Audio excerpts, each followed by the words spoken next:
Well, welcome, friends, to the Embracing Brokenness podcast. If you're joining me by video, you can see here on split screen. I have with me today Bob Tiede. Bob, great to have you on board. Good to see you again. Fantastic. I've been looking forward to being with you, Steve. Well, same here. This is amazing. So we have a good story, but I first want to give people a little backdrop here. You have been on crew staff now for 52 years. Is that right? Am I getting that right? That is correct. It's unbelievable to us. Crew was started. It was Campus Crusade for Christ in 1951 by Bill and Bonette Bright. Yeah. And when we joined in 71, the Brights had only been on staff 20 years. Yeah, But because we were 22 at the time, 20 years seemed like an eternity. And now it's hard to believe that it's 52 years. That is incredible, because you don't even look near that old, Bob. I just Well, want thank you to know you. that. So you must have started in diapers. Okay, so well, listen, but you are specifically on the U.S. Leadership Development Team, correct? Correct. Yeah, okay. And I know that that's been a passion of yours for a long, long time. And you and Sherry are, I guess, a team in some ways. You've been doing this for that long. So U.S. Leadership Development, tell us about that. Well, thank you. Yes, 52 years. Just a quick rundown. The first 8 years, we were in crew campus ministry. Okay. And then in 79, the national director of crew at that time played matchmaker and brought Josh McDowell and myself together. Oh, and we live in the Dallas, Texas area. That's where Josh McDowell Ministry was headquartered. And Josh McDowell Ministry is a division of crew. And I was the CEO there, directed the Josh McDowell Ministry from 1979 to 2003. Wow. Incredible. We could fill many programs just sharing stories of that time, the doors to Russia open. But I'll move on. We took a sabbatical after we stepped away from Josh McDowell Ministry. When we came back, crew brought us 7 opportunities. And one of them was to join the U.S. Leadership Development Team. And that was the one we were drawn to, or we sensed God's calling to. And when people ask what I do, I say, well, the elevator speech is actually true of every organization, not just ours. And that is, in 15 to 20 years, this is true for crew, but it's true for every organization. In 15 to 20 years, almost none of your current leaders will still be leading. In their places will be the leaders you're now developing. But if you're not developing those leaders now, well, your organization, your church, your nonprofit, your company, it won't fail tomorrow, next week, next month, or even next year. But it may fail 15 to 20 years from now if you're not developing that next generation. And history is actually filled with many stories of organizations that were once vital at the top of their game, and 15 to 20 years later may not even exist or are a shell of themselves. And when you dig around, Steve, the reasons are always complex, but almost always one of the reasons is it appears that the leaders who were leading thought they would live forever. Yes. There was no development of that next generation. And so when they passed from the scene, the baton was not passed to people ready to lead. And so the stewardship of our organization, the stewardship of our leaders, it's incumbent to continue to develop that pipeline of always developing that next group. And yes, I've got passion about it. And Steve, I'm a part of a great team. This is not something Bob does by himself. Yeah. I'm part of a great team. And I frequently say, just like on a football team, we come together in the huddle. But when we leave the huddle, everybody has their own responsibility. Yes. And we know that we can count on each other, just like a great football team. When they leave the huddle, they know each one of those football players is going to their spot. Yes. Where they're going to do what their spot, their position on that team requires. And so, again, I'm having the time of my life, Steve. Listen, this is so cool because as I started to think back a little bit, when we first met, I have a little bit of proof. This was 2015. We kind of went back and forth in preparation for our time together, and you reminded me of that. But I also went back to the bookshelf. Look here, what I found. Although I There see you it go. over your left shoulder, I see one on the shelf over there. Yes. Okay, so I'm going to prove it. Look at you were even kind enough to write in it. Okay, if anybody can see. There you go. I'm going to read it. Brother Steve, looking forward to learning from you. So glad I can now call you my friend. How about that? Bob, Tiede, 11/27/15. We're friends for a lot of years, even though we haven't talked a lot, aren't we? So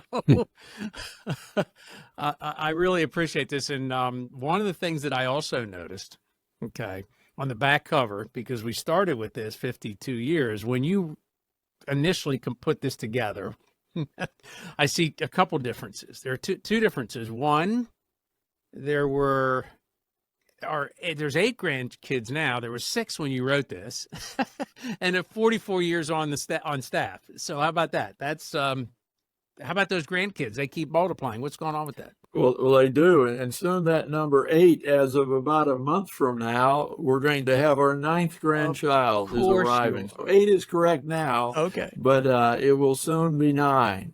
So and we're told by our kids that that'll be all too. Okay, 9 will end it. All right. So when are the great grandkids coming? When are the great kids? Yes. You know, everything people say about grandkids, you know, one of the cute things, if we knew how great the grandkids would turn out to be, we would have had them first. Oh, there you go. I like that. I like that. So the idea was how great they are is because you get to be able to hand them back again after. Oh, amen to that. Yes. Because I don't know about you. I don't want to raise anymore right now. I have one, but she was a handful. But I'll tell you what, I'm still waiting on those grandkids if she's watching. See what I'm saying? But oh man, so well, thank you. Listen, it's been amazing because we both traveled a pretty long journey since then. In fact, I recall us having a conversation about maybe even doing some coaching because I was doing some business coaching and leadership coaching at the time. And you were assembling, you were pulling people together for a conference, and we kicked around the idea of me joining you. We didn't do it, but I in some ways, I kind of wish I did. It just wasn't convenient at the time. So Steve, remember all of that. Steve, the invitation is still there. Okay. All right.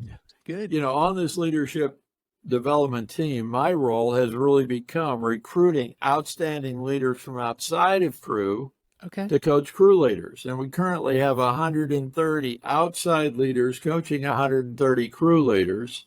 Wow. And each of these outside leaders makes a commitment to do it every other week for 2 years. Okay. And of course, the Cru leader makes a commitment to be coached every other week for 2 years. Smart model. And it has been a game changer for our Cru leaders. Wow. Their frequent testimony is, Bob, I've never had anyone in my life spend as much time with me with no agenda other than wanting to help me win.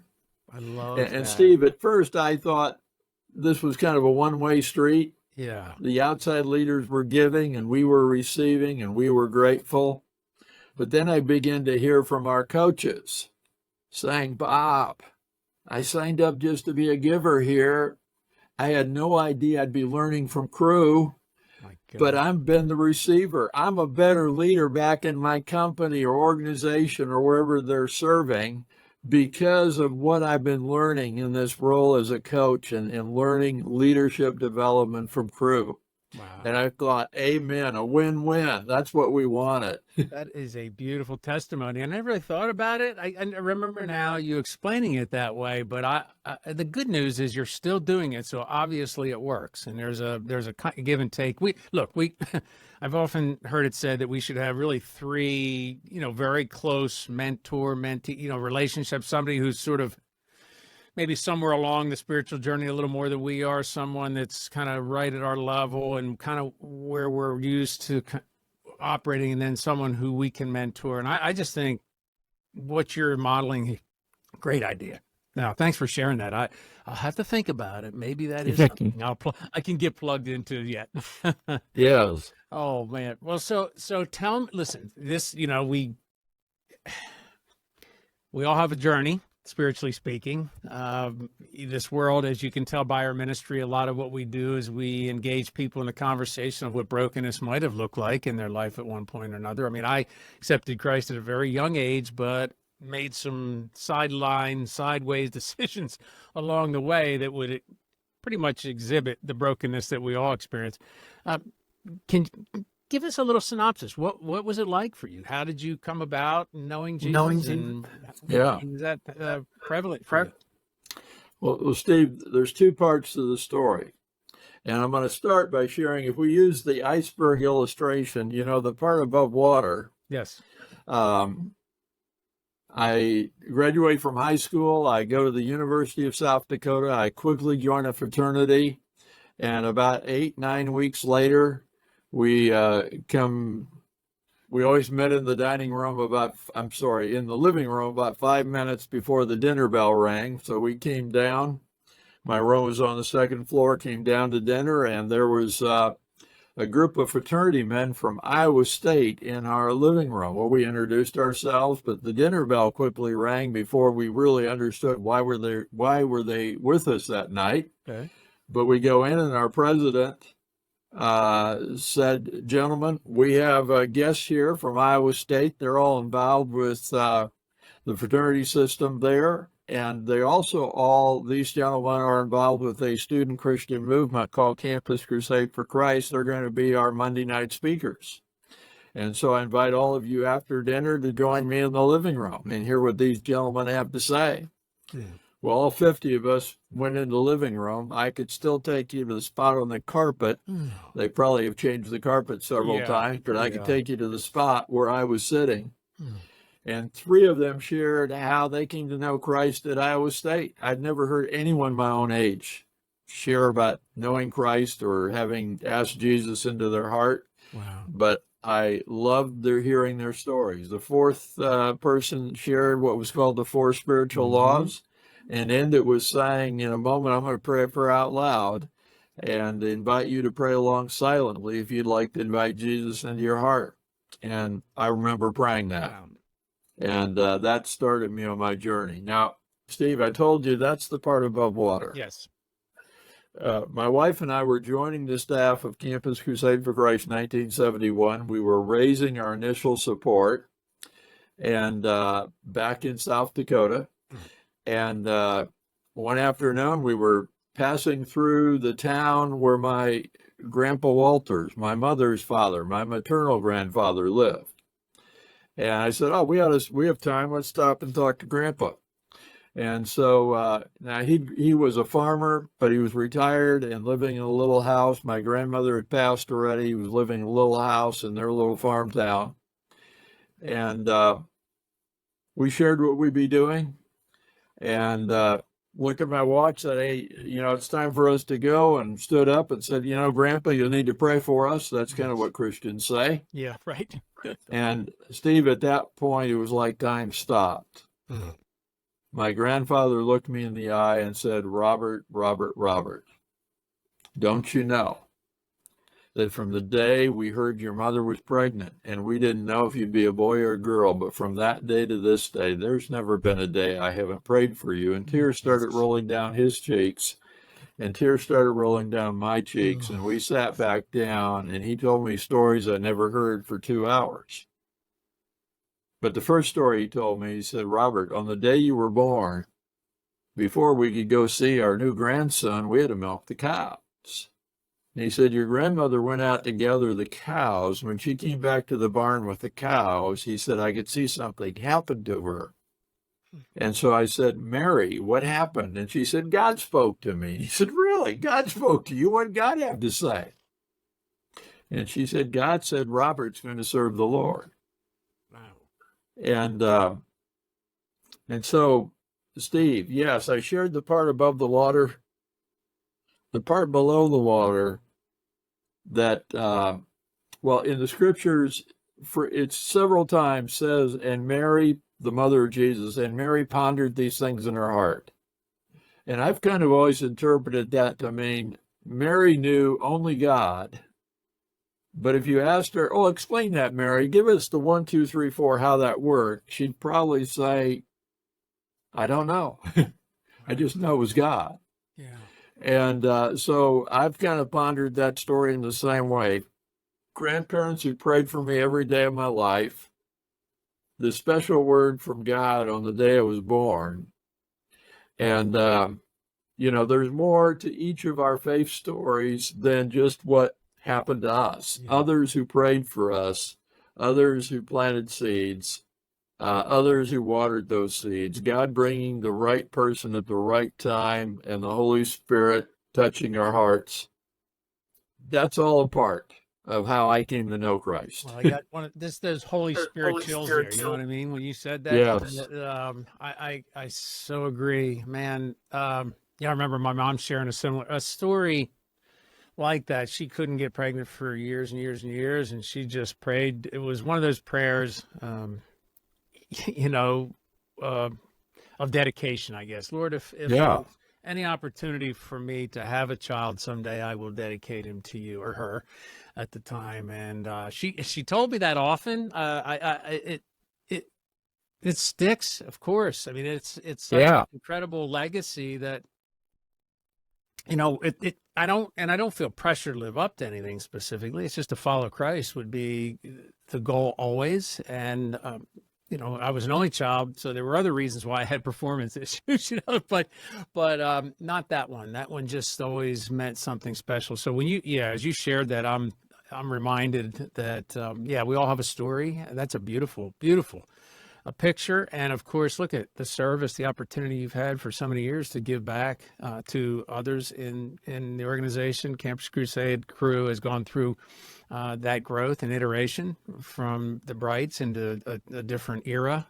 I agree with you on how those things sometimes work, sometimes don't. It clearly has worked for the organization. So what I have cherished ever since we met for the first time is these little points of contact you make every once in a while. I get the text on my birthday or a text on a holiday season or something, always asking questions, right? So the question about the question, and by the way, so that I don't leave this out, Colleen wanted me to tell you, my wife wanted me to tell you, thank you for those questions. She looks forward to them. So even if she may not always answer them to you, she answers them to herself. So thank you for that.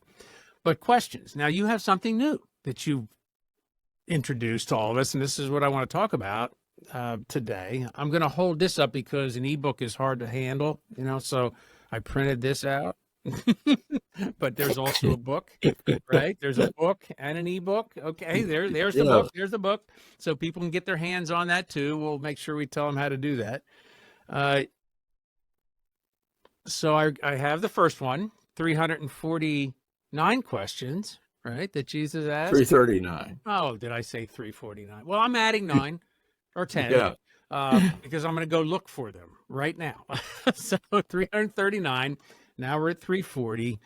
Tell me about the question thing, right? This is something I recall from the beginning. Like this is something God kind of gripped you with. Tell us about that. Well, Steve, whenever I speak, I start with a confession. And my confession is that for most of my crew career, I was a benevolent dictator.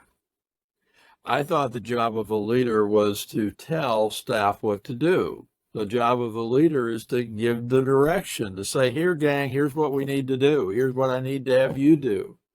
And I did say benevolent. I grew up in a home where I was taught to say please and thank you. Yes. So, Steve, you'd been on my team. I don't think I ever would have said, Steve, go do this. Okay. It'd been more like, hey, Steve, here's what we're working on. It'd really be great if you could please do this.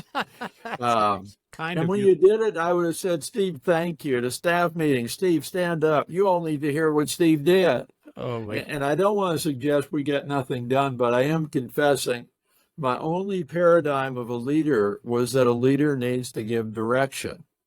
Right. And for me, that changed in 2006 when I discovered the book, the first edition of Leading with Questions by Dr. Michael McClure. Which is right. And as I read that book, it was literally filled with stories of leaders from around the globe, not just the U.S., and the questions they were using and repeated throughout the book was how much more effective they were. And as I read that book, I had only one question. Why hasn't anyone ever shared this with me before? Gosh, It's like it made immediate sense that a leader who says, hey, gang, what do you all think we should do here? Yeah. Is going to hear ideas from everyone. And the probability is you hear all those ideas. It's not a guarantee, but the probability is you might hear ideas better than anything you were thinking. Right. But then even more important is when you hear those ideas, I say, Steve's on my team, and say, hey, what do you all think? And Steve shares an idea, and I say, wow, I think to myself, first of all, wow, that's better than anything I was thinking. Steve, love your idea. In fact, Steve, would you be willing to lead our team in executing on your idea? How hard will you work, Steve? That's a question. That's a question. Yeah, hard, because whose idea will you be executing on? Yours. Yours. And I began to teach out of the book because I was already on the leadership development team, and it was really well received. Nice. I'll never forget one meeting. It was over 2 days, and so the second day morning, we just get together, and one of the women in the group says, Bob, I just have to share with you and the whole group that last night I think I had the best telephone call with my son I've ever had. And we said, well, tell us more. She said, well, I've got a great son. And whenever we call, he's just out of college. He's in his first job in banking. And he tells me a little bit of what's going on. And I said, well, here's what you need to do. And I tell him what he needs to do. But she said, because of our seminar last night, instead of telling him what to do, I said, hey, tell me more about that. Oh, hey, what do you think would be best? Is there another option? She said, I just asked him the questions you shared with us yesterday, Bob. It was the best call ever. And I looked around the room, and it's like, wow, if I could have paid for the endorsement, but I could see suddenly others saying, this works. And so we were off and running. And but that's where I started on this journey. And then fast forward, the blog, leadingwithquestions.com, is now 12 years old. But in 2012, 24 now, so that's 12. But in 2012, one of my colleagues had started a blog. And I ran into her at our headquarters in Orlando, and I said, Andrea, you started a blog. And she said, Bob, you need to start a blog. And I said, Andrea, why would I want to start a blog? And she said, well, one of the reasons would be that our average emerging leader age in our organization, in other words, our target audience who we're trying to develop, their average age is about 27, 28. And she said, when they encounter, she said, Bob, you may not understand, but they actually speak 2 languages. Now, yes, they speak English, and many leaders think, okay, I speak English, they speak English, we're good. She said, well, that is helpful. If they spoke another language, we'd be in trouble. But, Bob, they do speak another language. That language is social media. Right. And when they encounter a 50, 60-some-year-old leader and politely say, hey, Bob, are you on LinkedIn? Are you on Twitter? Are you on Facebook? And that 60-some leader said, no, I'm never going to do that. She said, well, our staff are polite. They probably don't say anything. But she said, I fear they're walking away thinking, I hear old Andrea, I hear old Bob did some good things in his day. But it's like, no longer would he be relevant. Well, somehow that made sense to me. And I said, okay, I'll start a blog. But what should I blog on? And Andrea said, Bob, I have no clue. And I thought, well, I don't want to do just another leadership blog. There'd be nothing wrong with that, but there's so many good ones. And then this question came to my mind. Was there a niche of leadership? And as soon as I had that question, it's like, oh, it'd be something to do with this leading with question thing I've been doing. And so that's what started the blog in 2012. And today, leaders in over 200 nations are following my blog. Subscribing is free. You can go to leadingwithquestions.com. cursor down towards the bottom, enter your email, and click on subscribe, and into your inbox will you be joining those leaders from 200 nations who are wanting to increase their leadership effectiveness. That's the story of how I got started. But Steve, I share what comes naturally to me. Listeners might even pick it up during our podcast here. Mm-hmm. Is telling stuff. Yeah, that's right. You're good at it, but, no doubt. But what I've learned is leaders who are effective don't just tell their staff what to do. They inquire. They're curious. Steve, what do you think we might do here? And as I've often said, too, that's what coaching is about, right? So I think our role as leaders is why Jesus asked all these questions was for an obvious reason, because I tend to, that's the kind of the difference between consulting and coaching, I say a lot of times. We as consultants, I've been hired oftentimes to go tell someone how to operate because I evaluate a project and I tell them this is the best way. Coaching is just the opposite. You have to assist someone to get to the conclusion or come to the conclusion of what's best for them and the organization. And in learning, it just takes on another whole level, right, Bob? I mean, yes. It's incredible. Yes. Yeah, thanks for that. It is a very important attribute that all of us should be working on, asking questions, and then the questions will get better and we all learn from it. So thank you. That is a good segue for this. There used to be 339 questions. Now there's 340 because apparently somewhere along the line, someone found, and I think you explained it in the preface of the book, but tell us a little bit about that. What's the 340th one have to do?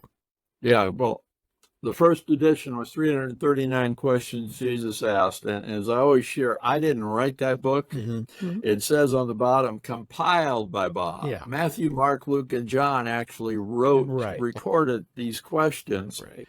And in the NIV version, if you count up all the questions that Matthew, Mark, Luke, and John in the four Gospels listed, it adds up to 339. Right. Well, when the book was out there, one day I get an email from one of the readers who said, Bob, why did you not include Jesus's question to then Saul in the book of Acts, where Jesus said, Saul, Saul, Saul, why are you persecuting me? And my response was, I never thought of looking in the book of Acts. That's a good one. This person is absolutely right. No. And so when we did 340 questions, there is one question in the book of Acts. I love that. And also, since Luke wrote it, it's still compiled from Matthew, Mark, Luke, and John, but Luke wrote the gospel as well as the book of Acts. And yes, he recorded in the book of Acts that question. And so that is the one who makes it 340. Way to go, Dr. Luke. Appreciate you. Yeah. Threw that extra one in. Well, you know what? It gave you an opportunity to kind of re-release and reinvigorate people to say, what are these 340 questions really all about anyway, right? So yes.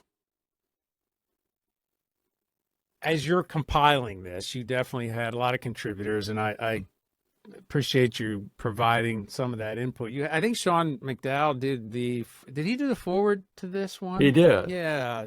Now of course, understand the relationship with Josh and Sean now. Tell us about, tell us about what that brought to the table, I guess. Yeah. Well, to go back even to the story of 339, and this is continuation. But I read somewhere way back that Jesus had asked over 100 questions. Mm-hmm. And then I found a number of years ago, I found something on the internet. I think it was 180 questions. And I thought, that must be the number. But as I began to kind of study that group of 180, I began to see that some were missing. And so that's what encouraged me to actually go through and find all the questions listed by Matthew, Mark, Luke, and John. And when I did, we compiled that, and it was the first edition of 339 Questions Jesus Asked. And I still find it, I trust I'm not sharing this to pat myself on the back, but yes, I have a bachelor's from the University of South Dakota, but I did not go to seminary. And as I've searched the internet, I was thinking, good grief, with all the seminarians, with all the professors who teach in seminary, surely someone would have compiled the list prior to me. But as far as I can tell, no one else has actually compiled the list. Well, Bob, it's part of your calling. I just find that interesting. Part of the calling of Bob Tiede. That's it. Yeah. And again, not authored, just compiled. Yep. And when the first edition went out, I mean, it was really well received. And so it's been out a number of years. And so, hey, I knew we'd found this 340th question. But another thing, when we did the first edition, all it did, not that this is the heart of the book, all the first edition did was had the 339 questions. There was no preface, there was no commentary, it was just here are the questions. And that still is the meat of this book. Right. Here they are, all 339, and they're set up in a way so that you read it on the right side, but you have a place to write notes related to those questions on the left side. Great. But what we've added is 12 chapters written by a number of my friends and colleagues, and I'm excited, literally from around the world. Yes. A friend from Albania, from Poland, from England, from Singapore, from Nigeria have each contributed, and then a number of American friends have each contributed chapters sharing an insight they have on leading with questions. And so here in the 340 questions, you have the questions, plus you then have these chapters written by a host of others. And I think I've contributed 3 or 4 chapters myself. Right. But it becomes just a resource that, again, I'm so proud to be a part of. Yes. And really feel like, hey, it's been a team. It's been a team effort. Yeah. And the insights that we gain from these other leaders, sharing their insight into the questions. And of course, each one is just picking a question or a group of questions. We would fill an encyclopedia if they all wrote about every question. Right. But that's what's created this edition. And it's been out there and just in a matter of I think, like 14 days. Thousands had already downloaded it. That's awesome. That is so good. It's a free ebook, is what I'm trying to say. Well, and we'll tell everybody or remind them again how they can get their hands on it. But let's pick a question, okay? I'm thinking of one in particular because give people an example of what Jesus asked, right? So let's choose the chapter 3, for example. This is one that jumped out. You called it a tough question, and you pose it. What is it? Well, Steve, I'm going to share that. Can I take one step back? You can. Yeah. One day, I had a really deep thought. Okay. And I don't often think deep. But the thought kind of started with this. Would we not all imagine that the person who can write a very complicated computer program with all the code might be the person who would know best how to make full use of that program? Well, like, duh, of course. Yes. You and I might use their program. We might only be using 20% of what it does, but it does for us what we need it to do. But if we happen to sit with the programmer and he or she begin to explain, do you know it does this and does this and does this, it'd be like, wow, I had no idea, but they would know. Well, I then began to apply that to this thought. Yes, we celebrate Christmas, Jesus coming to earth, but we know the scriptures teach that Jesus has existed forever. And a number of passages, I'm thinking of, like in the book of John, the first chapter, verse 3, through him all things were created. Without him nothing was made. And the thought that occurred to me is, wait a minute, Jesus created us. He designed us. He understands how he put us together. Might he be leveraging how he wired us in his communication practices? Interesting. And once I had that thought, it was like, well, of course. And so what were the two pillars of Jesus's communication? Stories and questions, stories and questions. And I began to think, wow, stories, when we hear a great story, Steve, they're sticky. Without writing them down, we hear a great story and we could repeat it. We could repeat it an hour later. We could repeat it a day, a week, sometimes years later. It comes to mind in a conversation. We say, well, I know a story. And we never wrote it down. It just stuck. Might Jesus have known that when he shared the story of the prodigal son and the Good Samaritan and others? It's like, well, of course. Yes. He knew people would be leaving, remembering. And then the next thought that occurred was, did Jesus want to see people changed? Well, again, of course. But did he know that by asking them a question, where they came up with the answer to his question, their answer to his question had more likelihood to change them than if he had said, let me tell you. Yes. And again, it was like, duh. Yes. And, you know, Steve, you and I are not Jesus. But here's the interesting thing, and I even share this with secular audiences when I say, who was the greatest communicator ever? I believe Jesus, but for a person who doesn't know Christ, I'd say, even people that don't know Christ will grant me that he's one of the greatest. I mean, he did start a movement 2,000 years ago that's still signing up recruits today. That's true. What could we learn about communication to increase our communication abilities by studying the one who I believe was the greatest communicator? Well, he told stories and he asked questions. Right. And like, we're not Jesus, but we can copy that. And by telling stories and asking questions, we'll be more effective. Yes. And of course, Steve, you and I ask a lot of questions because we don't know the answer. That's why we ask. And that's good. Yeah. But Jesus never asked a question because he didn't know the answer. Great point. So why did he ask? Obviously, he asked because he knew that by asking a question, well, there's so many good things, but that person's answer to his question would have a greater likelihood of changing them than him saying, Steve, let me tell you what you need to do. Yeah, to our earlier point, it's absolutely true. That's the way we learn most. Okay, now to your question, the tough question. Yeah, tough question. There's one, there may be more, but I'm thinking of one where Jesus actually used both story and question. Okay. And that is when he told the story of the Good Samaritan.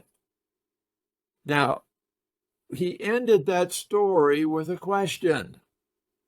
And Steve, if you and I'd been there, and he just told the story of the Good Samaritan, the guy who took care of this person who had been, injured by thieves. And so he asked this question, who then was a neighbor to the man who fell among the thieves? I think you and I would have gotten that one right. The Samaritan. That's right. But that actually was a tough question. And you could be thinking, tough? How could that be tough, Bob? You know, even Bob and Steve would have answered it correctly. Well, I like to ask people, how many of you grew up in homes where your parents and grandparents hated Samaritans? Well, none of us. Good point, exactly. In fact, if there was an athletic team called the Good Samaritan, Steve, you and I instinctively would be for them. Yeah. But Jesus was telling the story of the Good Samaritan to a group of Jewish people, all of whom grew up in homes where their parents and grandparents hated Samaritans. That's right. During Jesus' time, people who lived in northern Israel would actually take the long way around to Jerusalem because they didn't want to go through Samaria, which would have been the short route, because they hated Samaritans. Yeah. And so Jesus is speaking, sharing with this group of Jewish people. And he shares this story of the Good Samaritan, and he makes the hero of the story to be a member of this race that they hated. And so when he asked the question, who then was a neighbor, the Jewish man who he asked was actually a difficult question.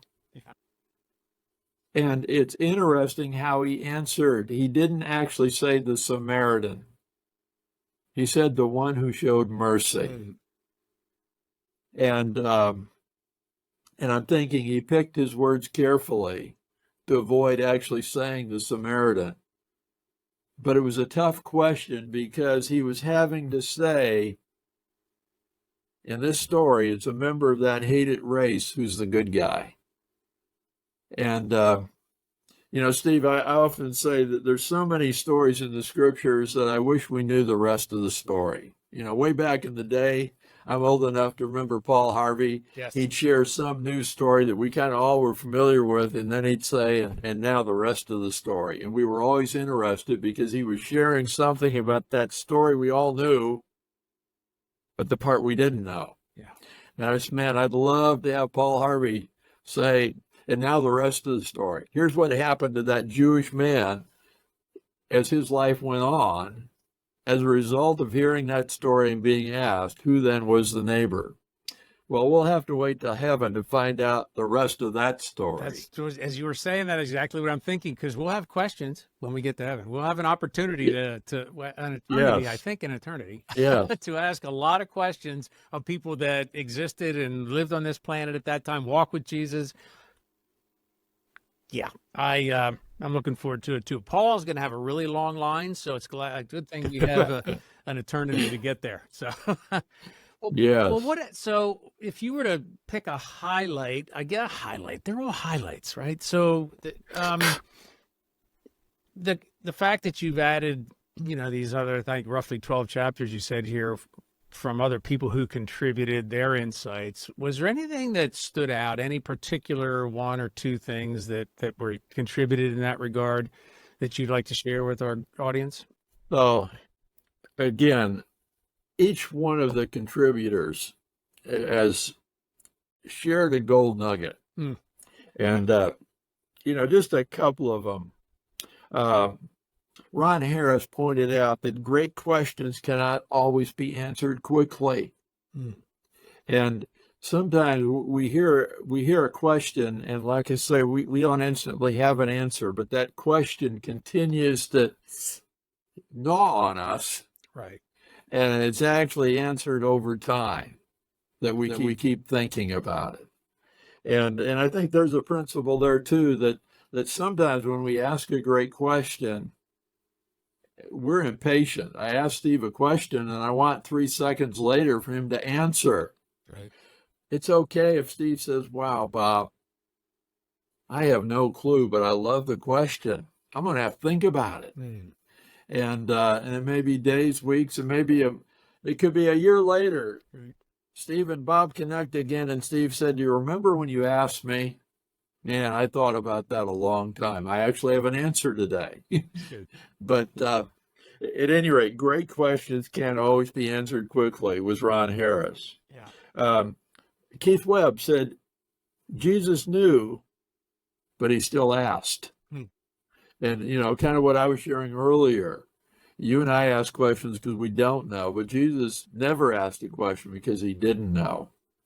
But he asked because he was curious on how they would respond. He maybe even knew how they'd respond, but he knew that thinking inside their brain is what would lead to change.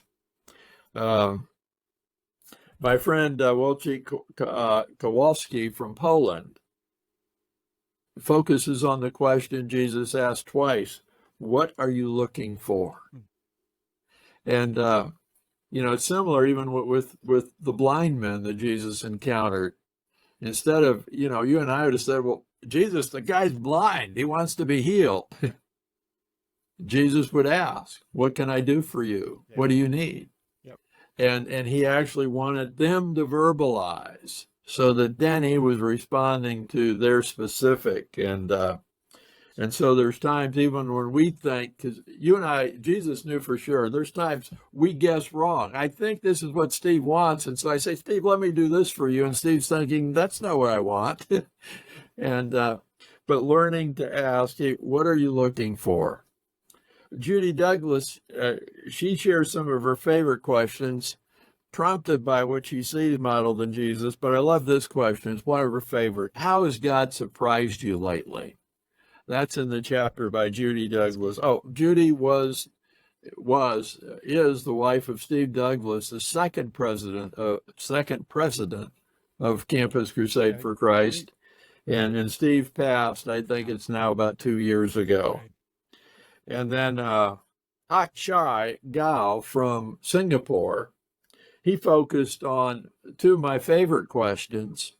Jesus was walking along with the disciples, and he said, who do people say that I am?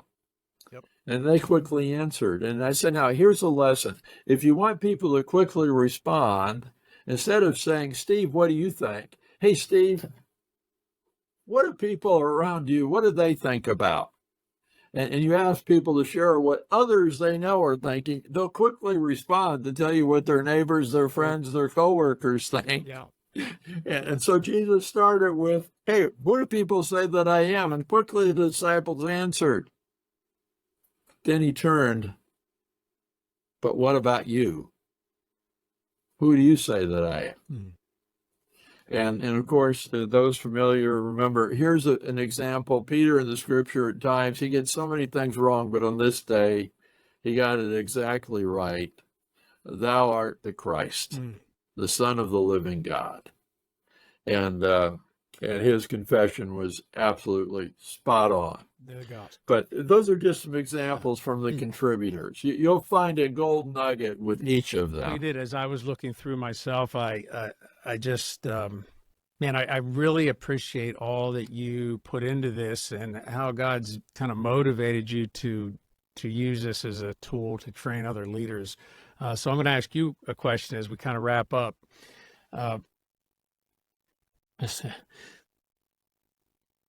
Through this entire experience, and that's 52 years with one organization is a long time. That doesn't happen very often anymore.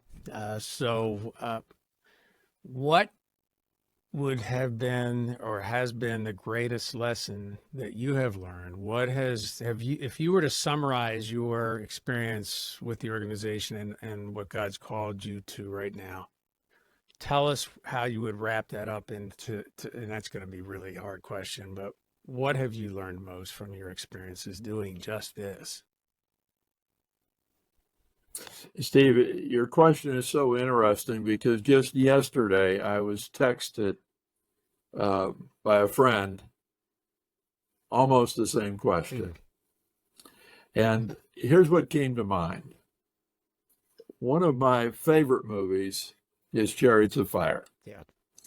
And in Chariots of Fire, it tells the story of this British, actually Scottish runner, but who in the 1920 Olympics won the gold medal in the 400-meter run. Yeah. What's fascinating, though, is his specialty was 100 meters, but his name was Eric Lytle. He'd grown up in China. His parents were missionaries to China, so he grew up on the mission field in China, went back to Scotland for his education, and was heading back to the mission field.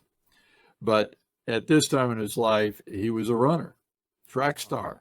His specialty was the 100 meters, but he would not, on the way to the 1920 Olympics in Paris, he discovered the preliminaries would be run on Sunday, and Eric Lytle wouldn't compete on the Sabbath, on Sunday. Yes. And so he refused. And another one of the British runners offered him his spot in the 400 meters. Now, if you know anything about track, they don't. Being a champion in 100 meters doesn't make you a champion in 400. No. They're two drastically different races. But Eric ends up winning the gold medal in the 400. Amazing. But a bit prior to that, his sister, Jenny, is concerned about her brother. She thinks he's getting so athletically minded that he's losing sight of the things of God. And there's a scene in that movie in which they're walking on the beautiful Scottish hillside, having this conversation. And Eric turns to his sister and says, Jenny, Jenny, Jenny, I believe that God has made me for a purpose. Mm-hmm. but God has also made me fast. Oh. And when I run, I feel his pleasure. Wow. And one of the things that I think that I would share with others, when you say, how have you stayed here 52 years? It's the fact that I've been allowed to do what I sense God created me to do. And just like, Eric said, when I run, I feel his pleasure. There's been so many times in my life that I've just sensed God's pleasure because it's he who created me. It's he who wired me. It's he who fills me with his spirit. And, my perspective has always been that as we commit our lives to Christ, as we grow, as we serve him, God doesn't say, okay, let me take advantage of you, Steve, because you've said you'll do anything. I'm going to make you do things that are just going to make you miserable, but you'll have to do it. No, God delights in that he's wired each of us differently, but he delights when he sees us excelling in the things that he's wired us to do. Yes. And so I think it's that perspective. There's been different chapters in my life, but I've always sensed, wow, every day it's like, well, this is so true. It's still true in my life. I can't wait for Monday mornings to get back at it. That's awesome. I love Mondays. I love getting back at it because I get to do things I love to do, not things that, oh man, I hate, and I feel sorry for somebody whose job is they just dread going to work every day. And my counsel would be, life's too short. Yes, it is. Find the thing that God created you to do and then do it. Amen. Amen. And sometimes it can be, and I just recently read a book and interviewed the gentleman who wrote a book called The Sacredness of Secular Work. And so the fascinating piece about that is that no matter what we're called to do, and it may not be in ministry. Well, first of all, we're all in full-time ministry. If we're believers, we're in full-time ministry, right? We share our belief in even our attitude and the way we operate, what we do, how we do it with excellence. But if you're called specifically like you are to work in crew or myself now, I mean, this is a ministry we started in 2019, and yeah, it's not my whole life. My whole life was in a business context, but this has been more rewarding than anything I can tell you that I've been doing up to this point, because it's used all those things, those tough experiences and roads that I've walked and traveled, and the brokenness that I experienced, and just wrapping it up together to sow that in other people's lives. I will tell you, I agree. It is if we are able to get up and do the thing that we're called to do, amen, brother. That is because let's face it, our time is short. It's pretty obvious right now with just the conditions of the world and what we're seeing around us. It'd be shocking. We may actually see the rapture before we go see Jesus in heaven. That would be amazing. So, but I will tell you, Bob, thank you. I mean, this has been such an encouraging time that we've had a chance to spend here together, and I was looking forward to it, and it didn't disappoint. Even though we were disconnected for a lot of years this way, it has been wonderful to have you back to have this conversation today. So we want to leave our audience with a way that they can get in touch with you or subscribe. As you said, remind them where they can get their hands on 340 questions that Jesus asked. Tell us. Yes. Well, honored to do so. Yes, I invite everyone who's listening, go to leadingwithquestions.com, and to subscribe, you just have to cursor towards the bottom. There's a place where you enter your email, you click on subscribe. Subscribing is free, and you'll be joining those leaders in 200 some nations who are committed to increasing their leadership effectiveness. Every Monday and Thursday morning into your inbox, well, it depends where you're at in the world. Right. Sometime, depending on your time zone, Monday and Thursday into your inbox will come several questions that I call turnkey questions that you can immediately turn around to ask colleagues, staff, clients, prospects, friends, or family. And almost always those questions are wrapped in a story of how they were discovered or what happens when they've asked these questions. Then there's actually 5 free ebooks. And If you go to leadingwithquestions.com, you'll see at the top books. Click on that, and you'll have instant access to download 1, 2, 3, 4, all 5. And they're available also in multiple languages. So if your first language is Spanish or French or Portuguese, or there's a number of them, you'll see them there. You can actually download it in your preferred language, or you may have staff or friends, even though they're fluent in English, you know that they grew up in Brazil, where they speak Portuguese, or grew up in Peru, where they speak Spanish, and you'll be able to say, hey, this is available actually in your native tongue. And some of them are also free audiobooks. I recorded 2 of the books that are now free audiobooks. You can download them just like you would this podcast and listen as you walk, run, drive, or sit in a rocking chair. Go, brother. But again, all that I do is on the internet is free, and all these books are free. And here's another great thing to our listeners. Not only can you download them for free, but if you love them, you can share that link, that knowledge of how your friends can subscribe or download by passing it on to them. Perfect. And here's the really good news. Your friends aren't going to write me to thank me. They're going to thank you because you're the one who connected them. And that actually excites me, that your friends would have appreciation for you. Well, brother, listen, you are very generous. Thank you. You've offered this. You sent me this years ago. You've offered to do that over and over again, and I've just downloaded them because it's the easiest way to do it. I invite everybody to do it. Thank you, my friend. It has been an honor and a pleasure. I so appreciate having you on the podcast today. Thanks, brother.